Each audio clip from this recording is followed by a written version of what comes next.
dia, galera! Bem-vindos ao Loop Matinal dessa segunda-feira, dia 18 de abril, com as notícias mais relevantes sobre o mundo da tecnologia. Quem fala aqui é o Marcos Mendes, e hoje no seu Loop Matinal do Loop Infinito vou falar do iPhone SE no Brasil, fiasco da venda do Yahoo, Skype sem plugin rolando no Microsoft Edge, scanner 3D para acompanhamento da evolução do corpo com atividades físicas, fim do QuickTime no Windows, polêmica dos resultados pagos na App Store, vulnerabilidade grave de segurança atingindo usuários do Google e da Microsoft, relatório da Apple sobre o meio ambiente e o anúncio do headset de realidade virtual da Huawei. Vamos lá!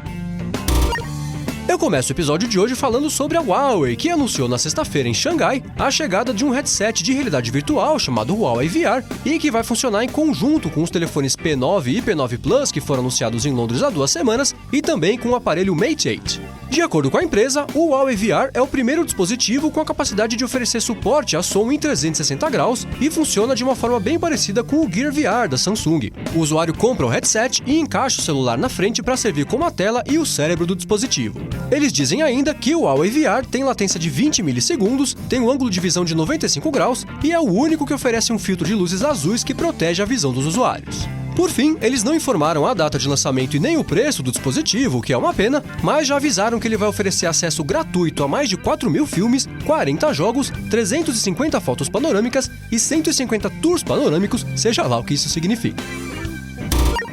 Agora eu vou falar da Apple, que divulgou no final da semana passada o relatório de responsabilidade social do ano fiscal de 2015, que retrata o trabalho e o progresso da empresa em relação à preocupação com o meio ambiente durante o período. De acordo com o documento, que tem 50 páginas, e se você quiser ler, tem um link para ele aqui na descrição do episódio, a Apple reutilizou mais de 40.000 toneladas de materiais com os programas de reciclagem oferecidos pela empresa, e dentre outras coisas, isso permitiu que ela reutilizasse o equivalente a mais de 40 milhões de dólares em componentes feitos de ouro, que ao invés dela ter que extrair de novo do meio ambiente, ela acabou reutilizando o que ela já tinha extraído antes. Além do ouro, ela também reutilizou componentes como a prata, o níquel, alumínio, aliás, deve ter dado bastante alumínio, aço, chumbo, zinco, cobalto, latão, vidro e plásticos, e ela também conseguiu reciclar mais de 1.300 toneladas de cobre, o que dá um equivalente a 6 milhões de dólares só para esse componente. Ainda sobre esse relatório, a Apple também atualizou a página que tem lá no site dela que trata desse assunto, e parece que ela cometeu um pequeno deslize e publicou lá o nome do OS X como se ele se chamasse macOS, que é o nome do antigo sistema, mas que a essa altura já está quase confirmado que vai voltar a ser o nome dele em breve. Por último, a respeito do meio ambiente, por conta da comemoração do Dia da Terra, que é agora, dia 22 de abril, a Apple começou a mexer nas lojas dela ao redor do mundo e trocou não só a cor da roupa dos funcionários, que agora estão usando o uniforme verde, como também pintou de verde a folhinha da maçã do logo, que fica logo na entrada das lojas.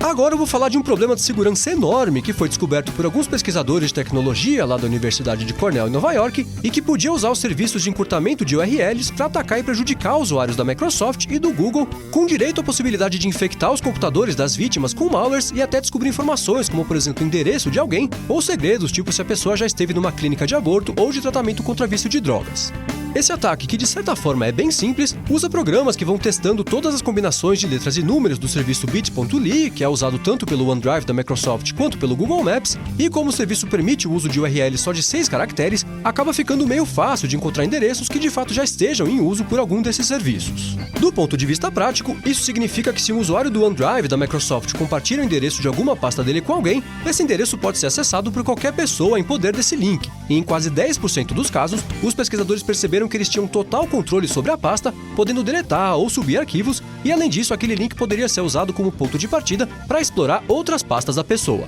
Eles dizem ainda que já que o OneDrive tem um serviço de sincronização automática de arquivos, se eles subissem lá na pasta um malware qualquer, esse vírus teria sido sincronizado em todos os computadores da pessoa automaticamente. Já no caso do Google Maps, eles usaram esse mesmo método de ficar testando todas as combinações e encontraram diversos resultados de pesquisas de trajetos entre 2 pontos, que geralmente são a casa de alguém e algum destino na cidade. Para ilustrar o risco que isso representa, eles analisaram os dados que eles conseguiram e chegaram a descobrir e confirmar o nome, o endereço e a idade de uma mulher que tinha visitado uma clínica de tratamento e planejamento familiar. Agora, a boa notícia. Os pesquisadores disseram que quando eles notificaram o Google a respeito da falha, isso em setembro do ano passado, a empresa entendeu o problema e já tomou atitudes na hora, aumentando o número de caracteres para os links deles para 11 ou 12 letras e números, o que torna a tarefa de descobrir os links por força bruta uma coisa muito mais difícil, já que isso faz com que existam bilhões e mais bilhões de combinações possíveis. Já a Microsoft não foi tão rápida e não deu bola para os pesquisadores quando eles entraram em contato com ela para falar da falha lá em setembro. Mas, no final das contas, ela acabou fazendo a coisa certa e decidiu remover por completo o recurso de encurtamento de links lá no OneDrive.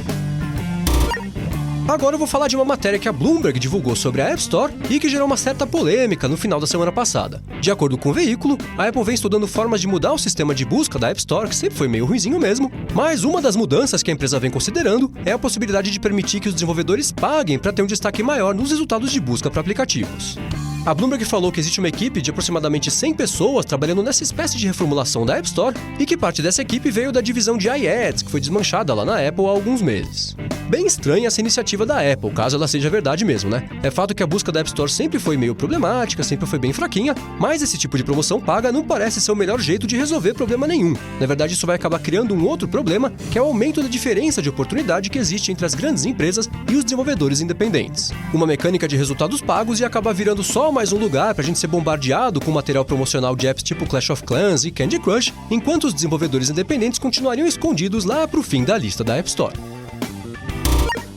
Ainda sobre a Apple, na sexta-feira surgiu a informação de que a empresa vai abandonar o suporte ao programa QuickTime para Windows e, ironicamente, essa informação veio junto da divulgação de que foram encontradas 2 falhas graves de segurança do QuickTime para a plataforma da Microsoft. Por conta disso, a recomendação geral é que os usuários desinstalem o QuickTime do Windows o mais rápido possível, coisa que a própria Apple já está ensinando a fazer com um link de instruções lá no site dela. Agora eu vou falar de um projeto bem curioso chamado Naked 3D Fitness Tracker, que consiste num espelho colado numa balança e por trás desse espelho tem uma máquina de escaneamento do corpo da pessoa. Esse dispositivo faz uma leitura e um registro do corpo inteiro da pessoa e permite que ela vá acompanhando a perda de peso ou a mudança no corpo dela conforme ela vai fazendo exercícios físicos para ficar mais em forma. O espelho, que por trás tem uma tecnologia parecida com o sensor Kinect do Xbox, vai armazenando as informações do usuário no celular da pessoa e mostra uma representação fiel do corpo dela no aplicativo para ela ir acompanhando a variação do índice de gordura corporal, a tonalização dos músculos e por aí vai. De acordo com o site VentureBeat, que entrevistou o dono da Naked Labs para falar sobre esse projeto, o que a empresa quer resolver aqui é a falta de estímulo das pessoas que desistem de ir na academia ou de fazer exercícios em casa porque elas não conseguem perceber nenhuma mudança no corpo delas. A matéria termina dizendo que o Naked 3D Fitness Tracker já está em fase de pré-venda, que a unidade custa $500 e que a expectativa da empresa é bem alta, já que os equipamentos parecidos que existem hoje nas academias custam coisa de 10 mil Obamas. Agora eu vou falar sobre o Skype. Na sexta-feira, a Microsoft liberou uma versão preliminar de uma forma de fazer ligações no Skype pelo Microsoft Edge, sem a necessidade do usuário ter um plugin instalado para rodar ele no navegador. Esse recurso está acessível a partir do OneDrive, do Outlook.com, do Office Online e do Skype for Web, e dá suporte tanto a ligações só de áudio quanto ligações em vídeo, sejam elas entre 2 pessoas ou como parte de uma conferência em grupo. Segundo a Microsoft, esse recurso deve chegar para todo mundo até o fim do mês e o mercado acredita que essa seja uma forma da empresa se preparar para rodar legal em dispositivos como, por exemplo, os Chromebooks. Agora eu vou falar sobre a venda do Yahoo. Depois do adiamento de uma semana, hoje é a data limite para as empresas interessadas entregarem para o Yahoo a proposta de compra da parte online da empresa e nas últimas semanas diversas reportagens vêm dizendo que existiam coisa de 40 interessados em fazer negócio com a empresa da Marissa Mayer. Só que parece que a história não é bem essa. De acordo com uma matéria que foi publicada pela Fortune na sexta-feira, que tem um link aqui na descrição do episódio, o número de interessados é muito menor do que esse e empresas como, por exemplo, a SoftBank, que vinham dizendo por aí que era uma das interessadas, nunca contatou o Yahoo ou pensou em fazer uma oferta para comprar a empresa. Além disso, as poucas empresas que de fato estão interessadas na compra têm dito que todo o processo de contato com o Yahoo tem sido uma verdadeira piada e que, na verdade, o Yahoo tem corrido atrás das empresas para ver se alguém se interessa por eles, mas ninguém quer comprar.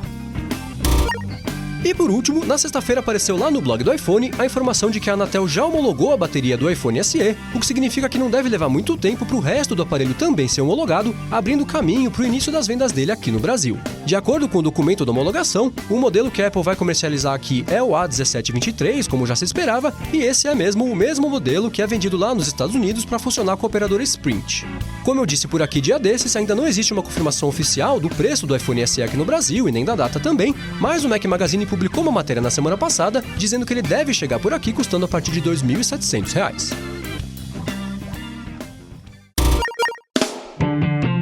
É isso aí, galera. O Loop Matinal do Loop Infinito vai ficando por aqui. Os links das notícias de hoje vocês encontram aqui na descrição do episódio e também lá no youtube.com/loopmatinal e no soundcloud.com/loopmatinal. Se você quiser falar comigo no Twitter, procura por MVC Mendes que eu tô sempre por lá. Obrigado a todos pela audiência, não deixe de se inscrever lá no canal do Loop Infinito no YouTube e eu volto amanhã de manhã.